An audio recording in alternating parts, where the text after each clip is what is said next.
Hi friends, గజ్జల తయారీ ఎలా చేయాలంటే ఇగో ఒక సన్నటి తాడు తీసుకుని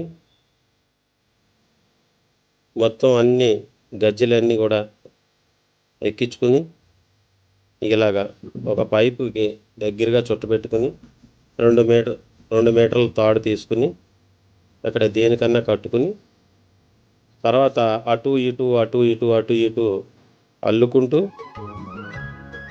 అటు ఇటు అల్లుకుంటూ ఒక్కొక్క మువ్వని పిన్ను పెట్టుకుంటూ మళ్ళీ అటు ఇటు అటు ఇటు మధ్యలో 3 వచ్చేలాగా గ్యాప్ ఉండేలా చూసుకుని అల్లుకోవాలన్నమాట. ఒక 3 వచ్చేలాగా అలాగా ఒకటి ఒకటి ఒకటి ఒకటిగా అల్లుకుంటూ మొత్తం అంతా కూడా ఇలాగా క్లోజ్ చేసుకోవాలి. లాస్ట్లో ఇగో గజ్జలు 2 రెడీ అయిపోయినాయి.